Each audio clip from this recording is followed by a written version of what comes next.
Hello, Right. everyone. My name is Amanda Wallmeyer, and I am the local history librarian here at Johnson County Library. Thank you all for attending today's program, The Past is Prologue, Sumner High School, The Best Kept Secret documentary film. The Past is Prologue is a bi-monthly program offered by Johnson County Library where we highlight topics that are often left out, glossed over, or misrepresented in our history books. We would like to begin today with a brief land acknowledgement. Our Kansas City institutions stand on the homelands of Native American peoples at the juncture of the Missouri and Kansas rivers. In recent years, these nations have included the Delaware, Kansas, Missouri, Oto, Osage, and Shawnee. We pay respects to all Indigenous peoples, past, present, and future, for their continuing presence in this land and the land where you may be joining us tonight. So now, please join me in giving a warm welcome to Kamiasha Moses-Tyner, Jerry Ann Hopkins, and Granville O'Neill. Thank you all so much for being here. So My pleasure. Thank you for having me. So to start out, would you each kind of explain your background and your role in the documentary film? Well, since I'm the only male, I'll go first. Good evening. My name is Granville O'Neill. I'm a Sumner graduate, class of 1970, and I have the very prestigious honor of being the curator for the Sumner Alumni Room, which is named for Chester Owens. And so I'm the keeper of the memorabilia and archives there, which is housed in Sumner Academy. They were benevolent enough to give us a whole classroom, and of course we're there and we're open. We were before the pandemic every second Tuesday and fourth Thursday of the month, but now that's been put on hold because of the pandemic. But that's my association with, and I was interviewed by Kamiasha, and happy to be a part of this project. Thank you for being here. My name is Jerry Ann Hopkins, Jenkins Hopkins, and I am the proud graduate of Sumner High School 1973. And Kamiasha will tell the story about how we got here, but I had a part in just helping her find her way. I was the map, but I'll let her explain why I'm the map. I went to Sumner High School because, and I tell this story and I hope it's appropriate. My mother went to school in Kansas City, Kansas when she got here at 11. Then she went to Sumner High School, and she wanted one of her children, she had two, and she wanted one of them to have the same experiences that she had. So it was me, the baby, that ended up going to Northeast Junior High School and Sumner High School. And what an experience it was. Thank you for being here. Appreciate that. Thank you. Well, it's my turn. I am Kamiasha Moses-Tyner. I am the writer, director, producer of The Best Kept Secret, Sumner High School. I did this as a passion project, actually. Miss Jerry Ann, as she said, she was the map. I didn't have the pleasure of having any family members that actually went to Sumner High School. So when I heard of Sumner High School and all the great achievements, I was blown away. I didn't believe this mythical place. So she was able to help me find the living and bring the living to life. We've interviewed 40 people, and it was great. Yes, That's thank it. you for being here. That's awesome. Thank All you right, for having me. Our first question comes from Kim, and I think this is for Granville. She wants to know if the public can see the archives. Only when, at this time, no, to make it simple. only because the school is closed down, and because of this pandemic, I don't know when we'll be able to open the alumni room back up. Of course, I would love to do it because I love to talk about the history of Sumner High School because it's so prolific, and in my opinion, you can't talk about Wyandotte County without talking about Sumner High School and its contributions, not only to the immediate surroundings, but I would go so far as to say to the world. And we've got documentation of those people who have contributed to society that affected more than just people in Wyandotte County or the state of Kansas. Mm-hmm. Yeah, I noticed that in the documentary how they were recruiting teachers from Harvard and Howard and all these very famous Ivy League schools because they were getting paid so well at Sumner, and it was such a prestigious placement. And I had no idea that ever existed. So we're very grateful for this. In the before times, was the room open to the public and free to access? Yes, it was. And that's what made Sumner so attractive. We were able to recruit the brightest and the best because they paid those teachers on par with their counterparts, their white teachers.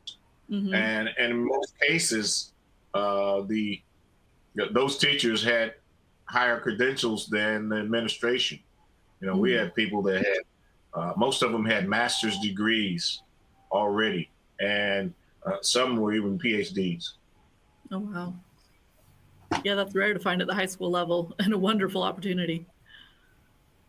Yeah. All right. This next question I'm going to assume is for Kamiasha. It's from Dan. So this is your former humanities and drama teacher. Had you known about this history when you were a student? If not, what brought it to your attention? And what other documentaries have you made? So a multi-part question. Oh my gosh, I remember Mr. O'Connell. Hi. Hi. What brought it to my attention? The current kids at the Sumner Academy now, the Alumni Association has done such a great part bringing back Sumner High School, being able to show the current students that there was a previous high school. I wasn't fortunate enough to have that experience.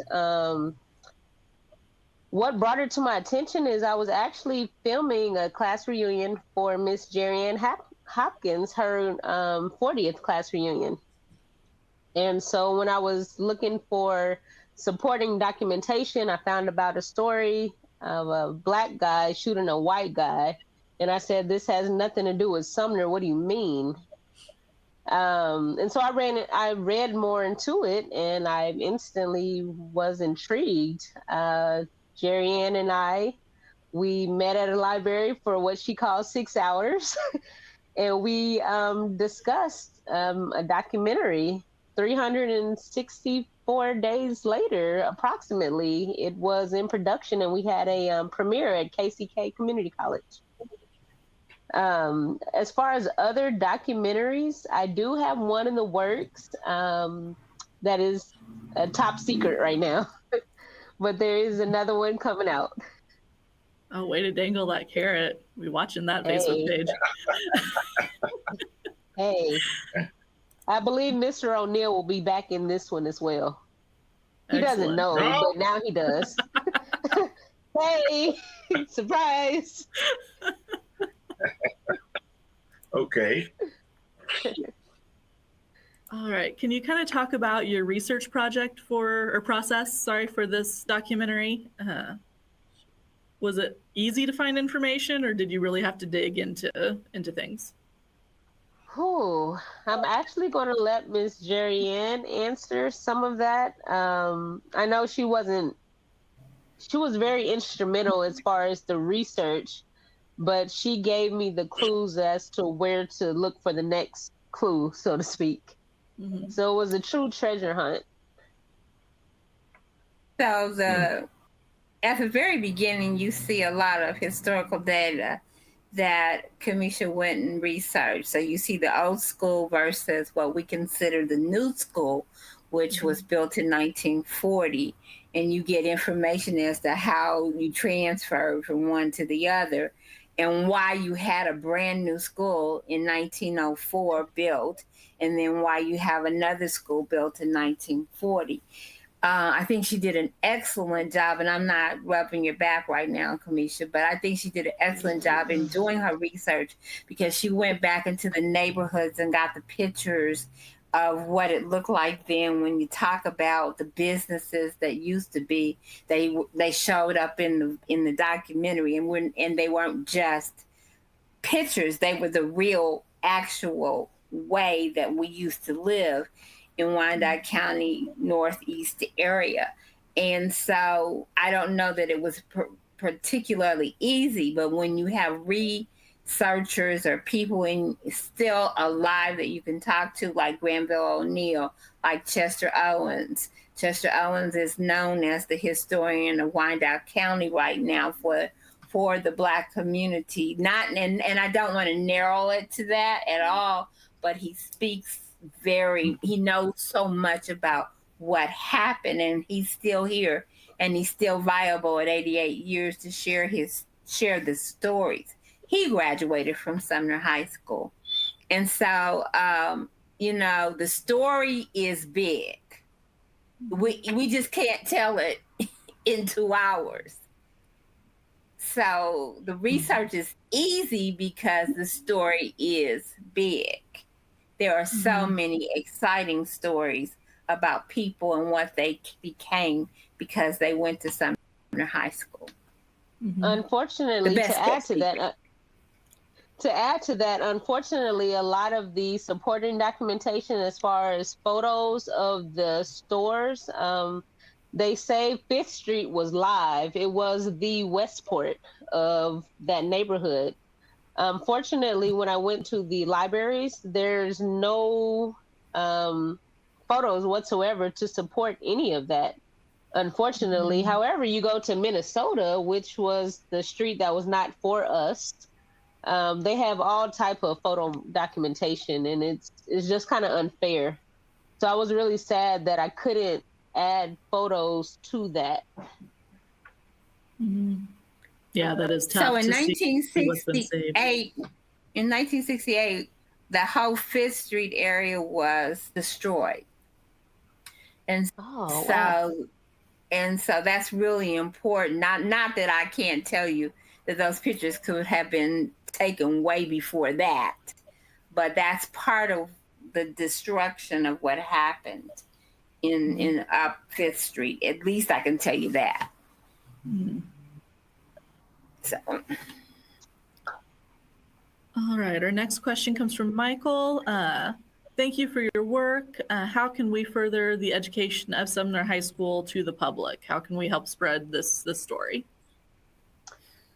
So I'll take that question. As far as, there was an assistant principal at the current Sumner Academy. She has gone on to another school, but her name was J.P. Hornback. And she and we had a meeting, and what I would like to do is to, as the 8th graders come into Sumner Academy, they must take a course, or they must come into like some type of orientation where they have to watch maybe an edited version of the film so they can get an understanding of their true history.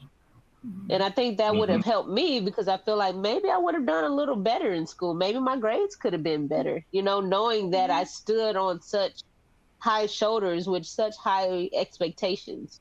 I think I goofed off in high school like some other kids, but of course, goofing off at Sumner Academy is like, you still made a B in your AP class, which is still, college level class, but that was goofing off to me.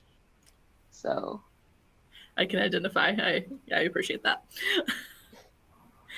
All right. Dan wants to know. Oh, go Sorry. ahead. No, No, go I was ahead. going to say, not unless if the other two had something to add to that as far as getting it out to the public. I would like to see it on Netflix and such. And maybe we could have Sumner Days or some kind of premiere once a year where we, invite new people of the community to watch this film. But And and we are going to review it at our national convention.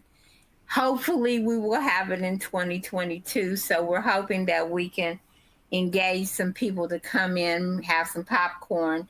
Hopefully COVID has gone on about his or her business. And we can have our convention and then go ahead and redo it one more time. But Sumner's story does continually need to be told. What's your national convention? Can you say more about our national convention? Is Sumner High School Alumni Association. It's the national convention started in 1995, held every 5 years, and of course we were to have it in 2020. I don't have to say much more. And now it is slated for 2022. So every Sumnerite is invited. We invite guests. It's a weekend. Everyone. It's a weekend of learning and having fun and seeing people we haven't seen. And it's an all-class reunion. And it's not a reunion, but it comes to be that. But it's all-class convention. / reunion. Okay, thank you. You're welcome.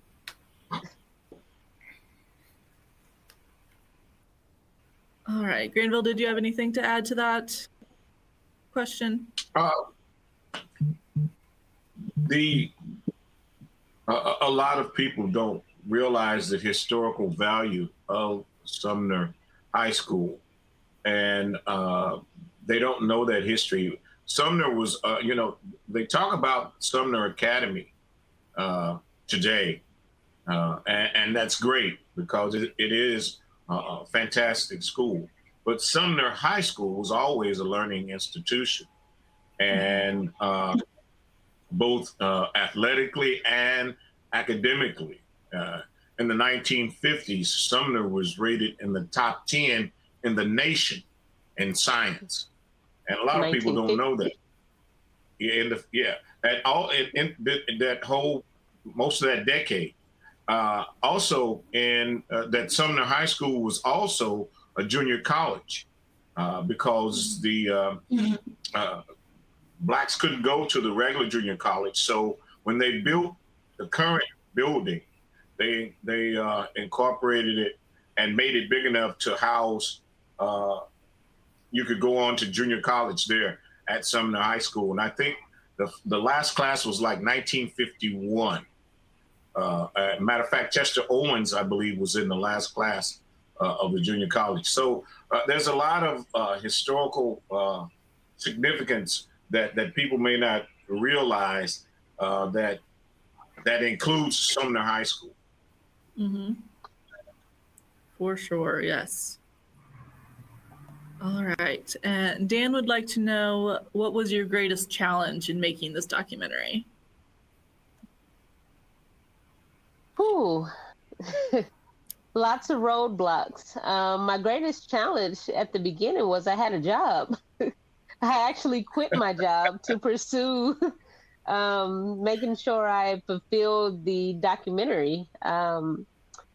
Another challenge was you have to think about the information I was trying to dig up. A lot of the people did pass on. And so when I did find the then superintendent of schools, O.L. Plucker, that was like a big deal. Remind you, he was 92 at the time. At the time of the interview, he was 92. And so just to be able to find living classmates or living, alumni that can talk about the past, that could carry me on to the future and up until the point of, Mr. O'Neill and Miss Jerry Ann. So I think that was one of my greatest challenges. And just to find supporting documents, like I said, a lot of things were destroyed. The movie talks about the fact that they were on TV, as she says it. We were on TV. We were during the Chiefs halftime game. I know I memorized that part. No, yeah, during the Chiefs halftime game. So I reached out to NFL, and I was trying to find a clip of it, and mysteriously they have no records of that, which I think is crazy because NFL has records from way beyond before I was born. But yet, when they performed during the Chiefs halftime game, what year was that, Ms. Jerry? That was in 1972. 1972. So by 72, I would assume that technology and video had become a little bit more prevalent. And they don't have that on record. So that was one of my challenges, just to find supporting documents. But we really were on TV. My cousin saw me. So, yes, he was not here. And he saw me on TV. They say if there's no video, it didn't happen. Okay, I'm sorry, but it did. We practiced hard for that. Thank you, Mr. Leon Brady and Mrs. Gloria Johnson and Mrs. Can't think of her name, but she'd kill me. But yes, the matron, the majorette person, we worked hard and we were proud to be on TV. That was so exciting. So very exciting. And it wasn't at the Chiefs Stadium. I would too. I would. I really would. We were a chief and we made the chief ride down the field. Oh, wow. Can you imagine? So an Indian on a horse, that's what we made on the field, and we took it down the field. Wow. That takes some skill. I am thoroughly impressed. Yeah. Sorry Sumner they High don't School have had it one so of you the can greatest see it. bands It's in the not my land. dream. Absolutely. The best And some of the band. best musicians that ever came through Sumner High School. You can't just say the band. There were so many good musicians that came through Sumner High. Excellent musicians. Mm-hmm. Well, then you talk about. Go ahead. Well, I was just going to say, in the 1972. thing that I was going to say. Oh, well, in 1972, they took the jazz band to Paris, France for the jazz festival. If I had to back up and say we did it in 71. It was 71. Was it 71? 71 for the Chiefs game, 72 for Paris. And they also went to 72. 72, and the irony is that the school board didn't support that, them traveling to Paris, France. But Leon Brady helped to the community to raise the money, over $30,000, took all those students there, and they took first place. Over, and I've got copies of the music, and when you hear it, they sound like professional musicians. That's just how prolific they were musically. And you're talking about 15, 16, 17-year-old kids that were so proficient in music. That is amazing. Yes, that was one of my favorite parts of the documentary when they were talking about the Paris trip. Yeah. All right. Kim wants to know how to find the documentary, so I'll just go over that again quickly. Under the resource list, there's a link to it on Amazon Prime. And then tomorrow we will send another link out with the link to this recording of the program. So you'll have multiple opportunities to watch it as well. Yeah, I appreciate it. Let's see.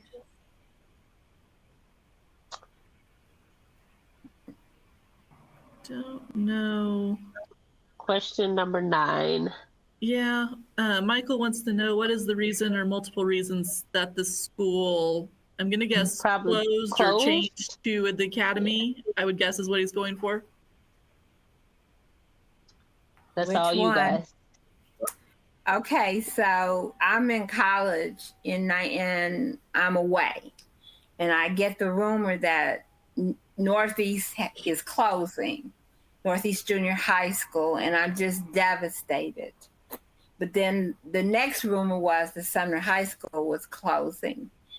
And what bothered me the most about Sumner High School closing was that there's that year again, in 1972 and 1973, on a panel, and we decided how to better make Sumner High School. So we added a new gym, a new industrial art and music labs and they were built, and we expanded the library, but that was all our dream. In 1977, that dream came to a halt. So it became apparent to me that we dreamed this and made it a reality because we have funds to do it just for the academy. And if you listen to, I don't even want to say Mr. Plucker, he signed every one of my grade cards starting in kindergarten through 12. But if you listen to him, it was a back room decision to get rid of Sumner. They said that they needed to do integration because the law was coming down on them.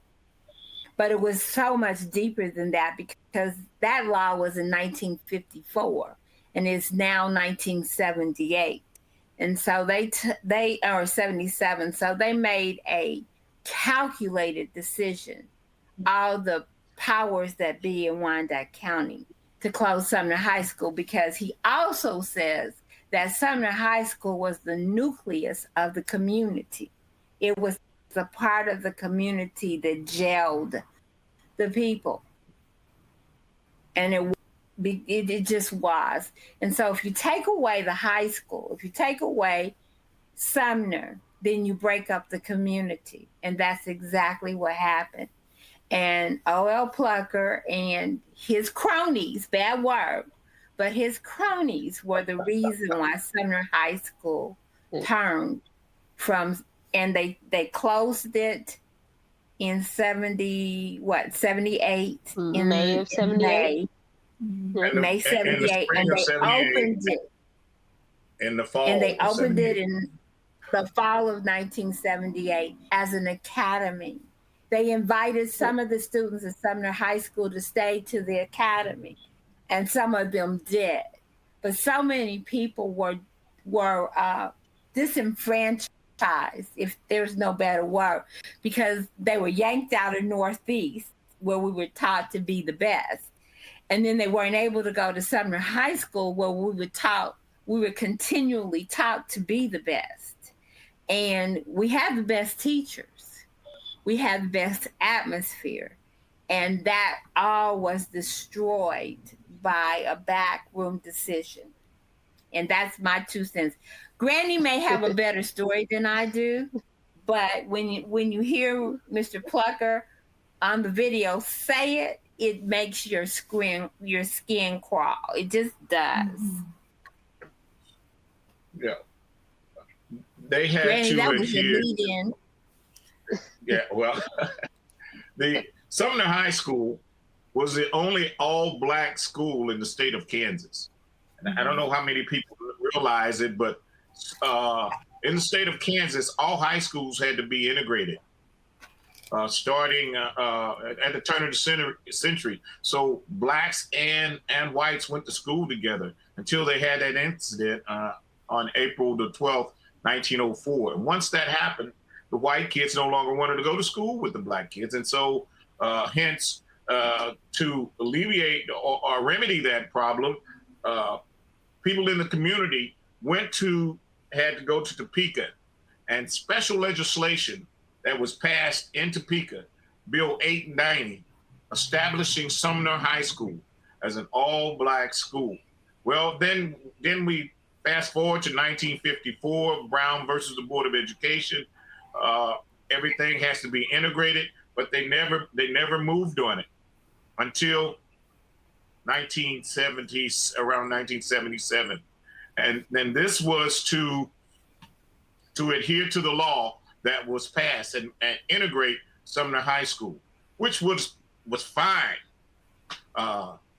We didn't mind being integrated, but we didn't like the idea of them taking our history and destroying it and just casting it aside as if it never existed.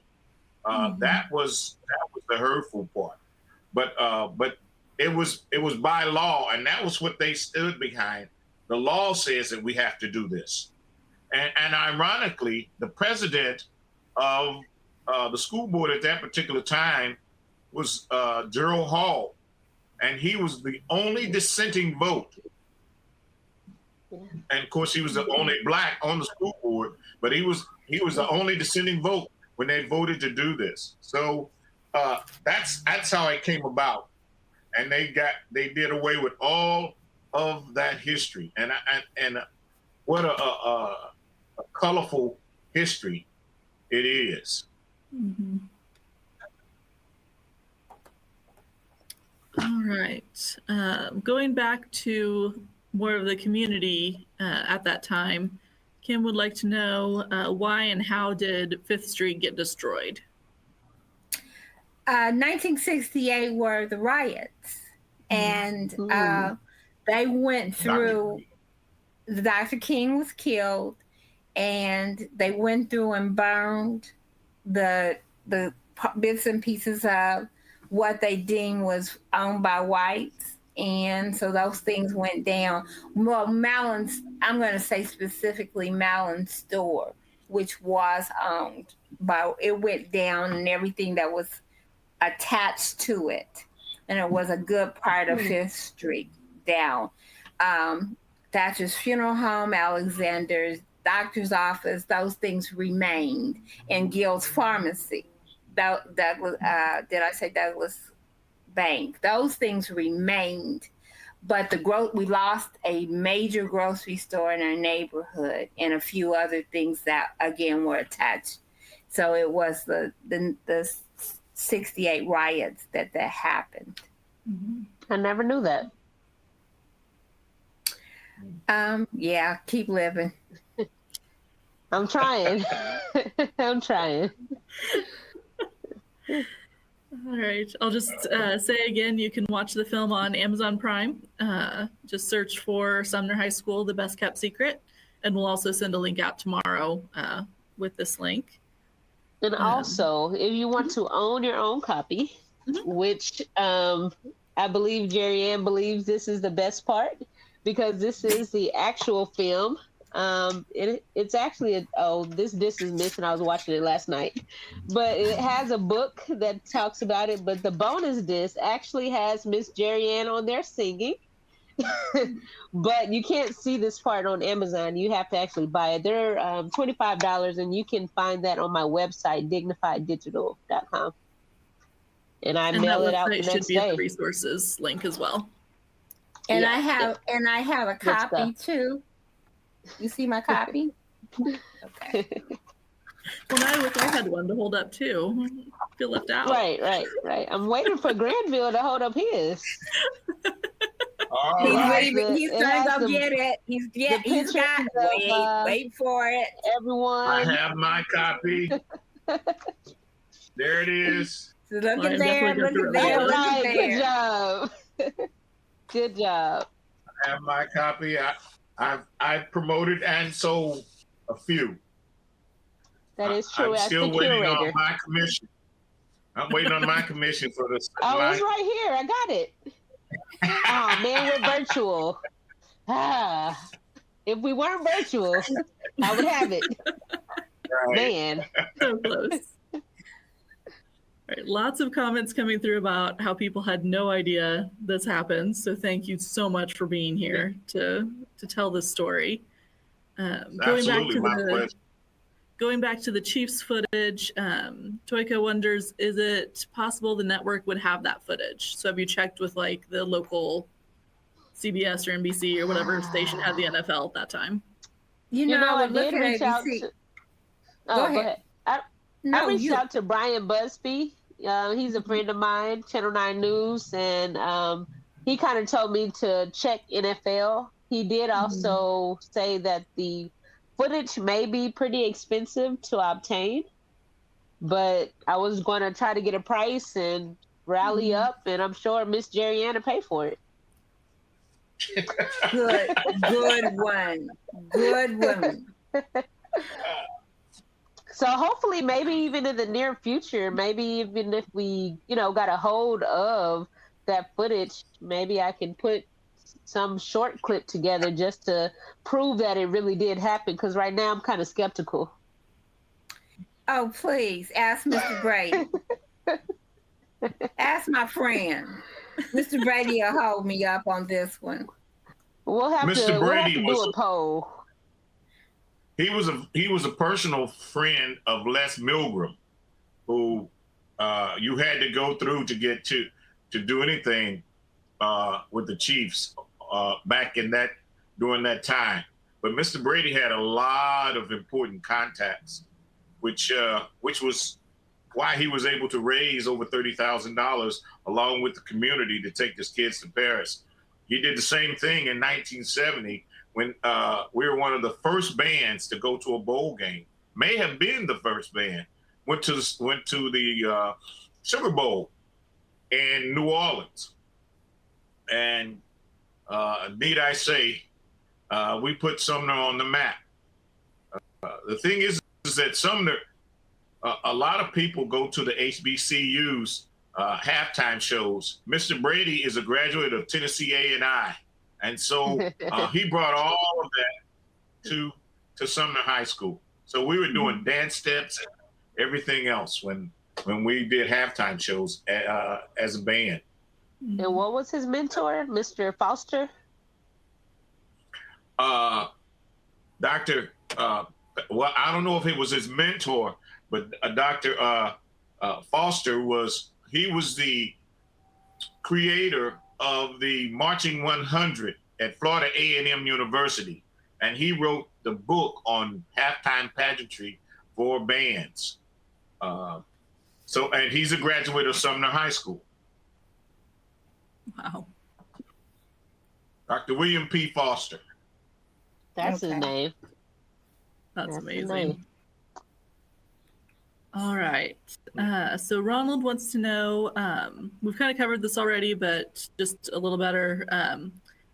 Why do you think Sumner High School was converted to a magnet school? And then unrelated, he also wants to know, did the jazz band record an album?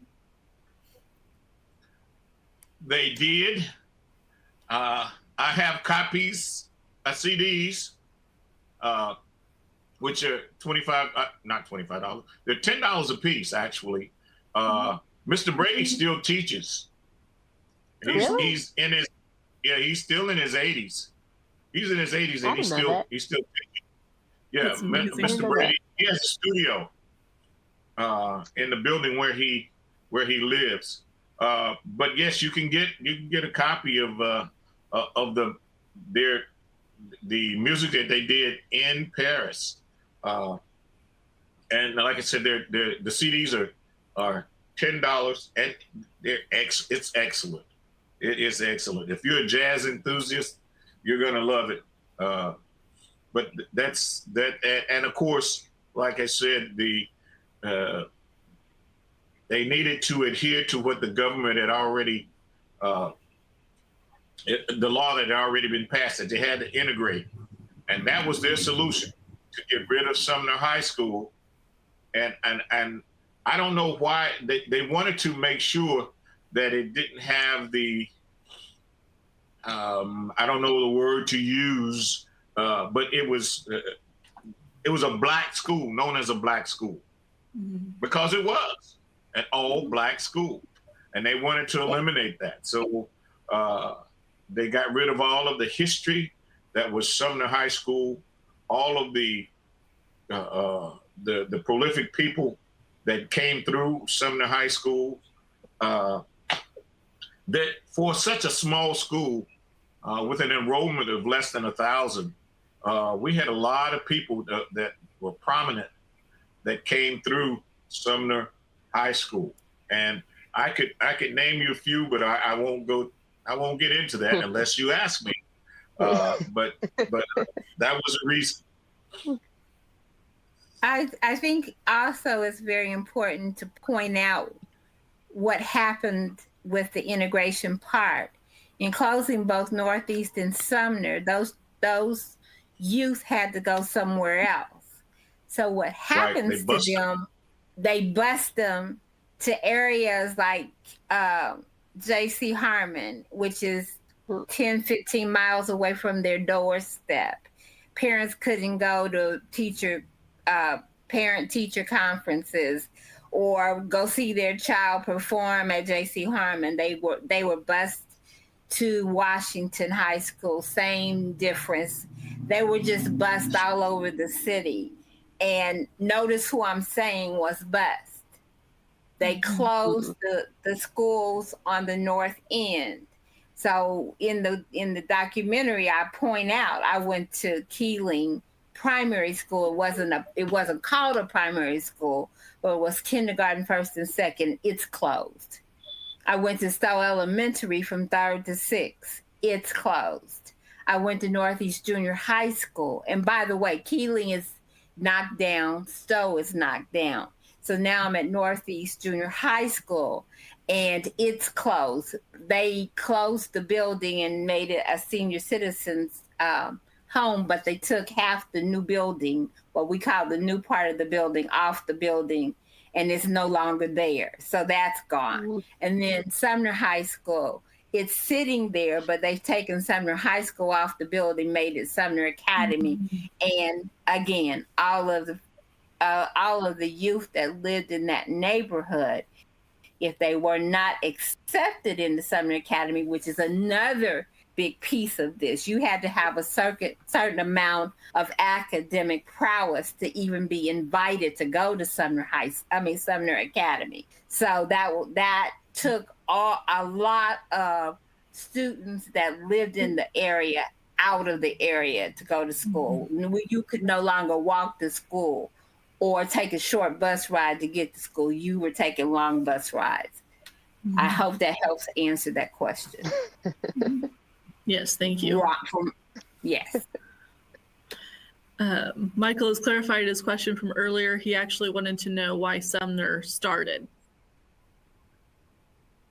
Well, yeah, that is a good question. Sumner was created because in 1904, April 12, 1904, there was a young man named Louis Gregory who was a young Black man, did not attend school. He was 17 years of age.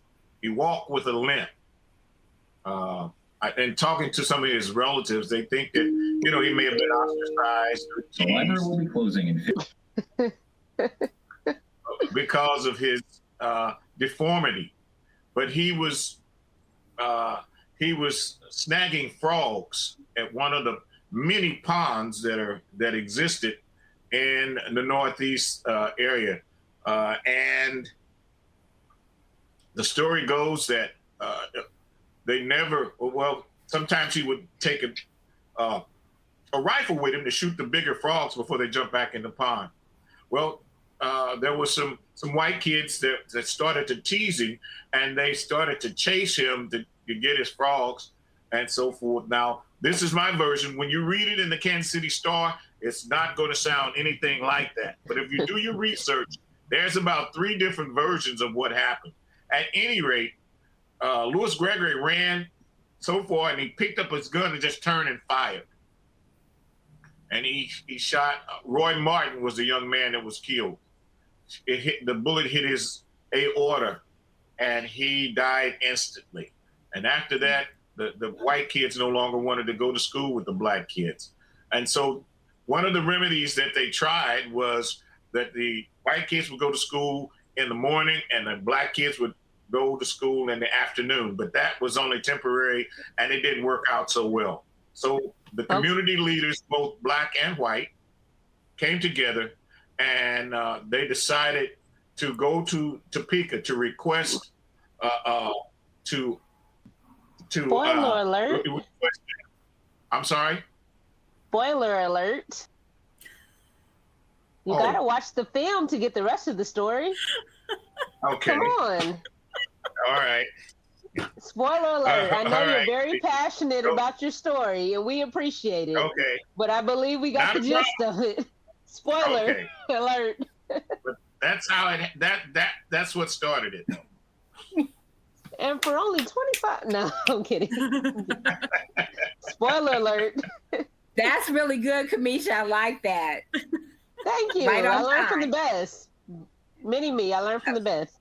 All right, gotcha. Question number 17. Paula would like to know what happened to all the trophies won by Sumner. Many of them were destroyed. There may be a few that Chester Owens still has. There is quite a few. When I went to Sumner High School, I remember under the stage, they had about 4 huge boxes that were about 4 by 4 in diameter, and they were all full of trophies. And I don't know what happened to all of them, but Chester was able to retrieve a few. The athletic trophies, also quite a few of the chess trophies. Many people didn't know that Sumner had a prolific chess team and brought in more trophies than any other organization in the school, which is critical because most people, a lot of people said that blacks could not think, and chess is a thinking man's game. But we always took first place, plain and simple. As a matter of fact, I went to one tournament. I won't name the school, but they were offering a free lunch to anybody that beat someone from Sumner. That's how prolific we were. And we, So they went hungry, didn't take huh? second. We didn't take second. We took first. And most of those trophies, if you could, when the alumni room opens back, you will see some of those trophies that are displayed. Mm-hmm. And athletic, there were athletic trophies also, football trophies, in particular track and basketball. Mm-hmm. All right, Carmelita would like to know, did the majority of the staff and students stay at Sumner when it became the academy? The only That's 2 a staff very good members question. I know is Winnie Ayers, the gym teacher. Winnie Ayers. Actually, she recently retired, which shocked me. It took me by storm. And I think Mary Conrad, she stayed, the librarian. She wasn't our librarian. But she wasn't our librarian, so Felton Denham stayed, and I think Cecil Carter. So 4 or 5 were able to stay. Mr. Henderson stayed, John Henderson.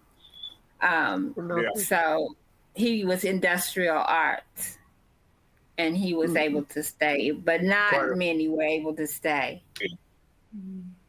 Was that by choice or by force? They removed different schools. They just got reassigned. Really? I'm not sure if I knew that. They got reassigned. Some of them got reassigned. Some were promoted, but which was another way of reassigning them and stuff. But yeah, that's what happened basically.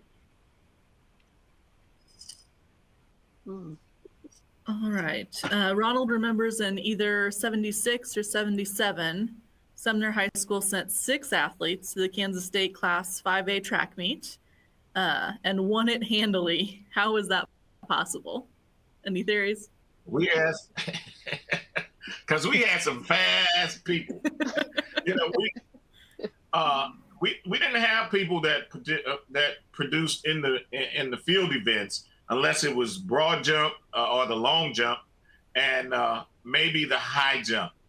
Those are only field events, but all of the sprints and the relays, we own those.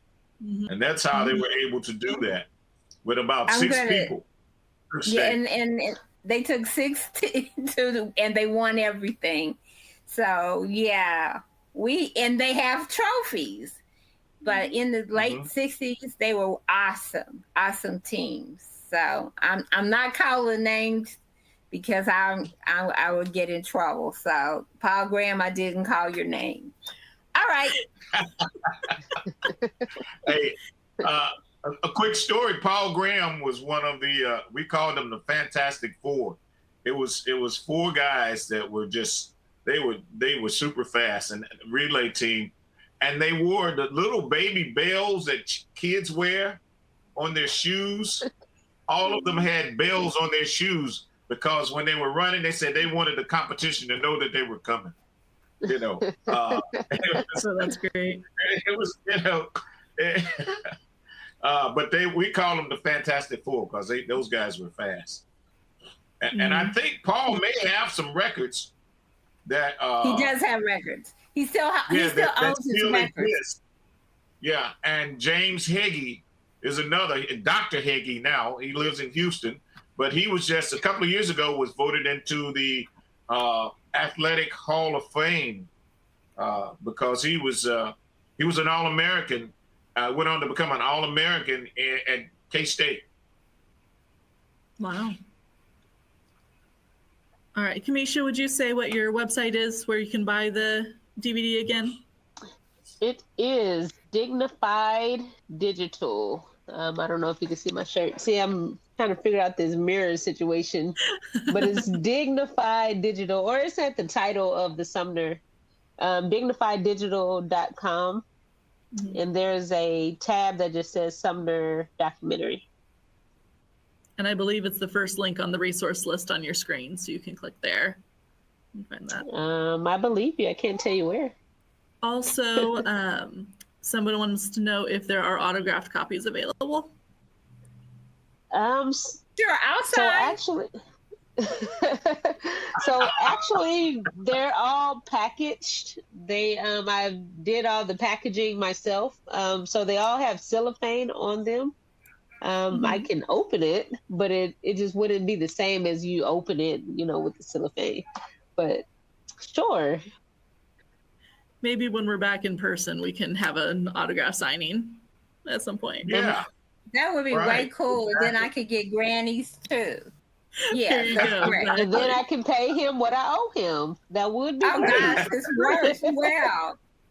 COVID be gone. And also, where can the jazz CD be found, Granville? Oh, wow. They can contact me. Is it okay if I give my phone number? Yeah, go for it. Okay, 913-710-0461. Just contact me, and we can make arrangements to get you a copy of the CD. They're $10 each. Now your phone is going to be blowing up, right? That's great. It should. It should. That's something you want to have. Yeah, you do. You do want a copy, and now people will start to. There's going to be a demand, Of course. So if you are, I would suggest you call early, because actually all I have is a quantity of about 10 of those. So when they're gone, I don't know if I can get. I'll have to talk to Mr. Brady, see if I can get more, but I have a quantity of 10. Well, they better hop to it then. Right. Yeah. I think on just going back through the questions, number 20, Paula, she talked about. She said her mother went to Sumner. She walked from the Argentine area to Sumner daily. Yeah. Wasn't there a bus service that came from Argentina? She said there was no bus service back then. But if you missed the bus, go ahead, Granny. Well, they bust those kids from Johnson County, even bust them to Sumner High School. In the documentary, it talks about the black man that owned the busing company. And they bused them from Johnson County, Argentine, all of those areas to Sumner High School. And there were a few people, and this was early on, but much later, Charles Williams, who was one of the musicians that went to Paris, he and their family moved to Missouri, and he and his sister, because they wanted to graduate from Sumner High School, they caught the bus every morning from Kansas City, Missouri, and of course, if they had found out, they would have suspended made them go to Lincoln. But nobody knew that Charles and Charles is a musician locally now, a very prolific jazz pianist, and because he wanted to graduate from Sumner, he and his sister caught the bus every morning from Kansas City, Missouri to Kansas City, Kansas to go to school at Sumner. And may I say he graduated? He graduated from Sumner in the great year of 1973. I'm just saying. Yeah, that's because you graduated also in 1973, right? Absolutely. Absolutely. A little biased. Absolutely. Sounds a little biased, just a tad. Oh, he's awesome. You discover him by yourself, and you'll see what Granville just shared. Now that is true. Now, but they had a streetcar that ran from Missouri to Kansas, right? They had streetcars back then. Yes, they did. Yeah, yes, they did. That tunnel that is now a wall of concrete. Yeah. Yeah, this was long before Charles them did it. They had the regular buses. When Charles, like Metro? Yeah, they caught that bus, but they did have streetcars that ran from Missouri too. Hey. But it was before Charles' I would throw that out there. Yeah. Just thought I would throw that out there. All right. All right. Unfortunately, we are going to have to stop. We're at time. I wish we could go for another 2 hours because I'm sure I know. we could. But like I said, the links will be sent out tomorrow for watching this recording and also to watch the film. Thank you so much, Kamiasha, Jerry Ann, and Granville for that wonderful Q&A. Thank you to Johnson County Library staff who helped make this program possible. And most of all, thank all of you for attending our program today. Our next Past is Prologue program will be in October. So keep an eye on our website and social media for details. And thank you so much for attending, and we hope to see you in October. Thank you. Thank you for having me.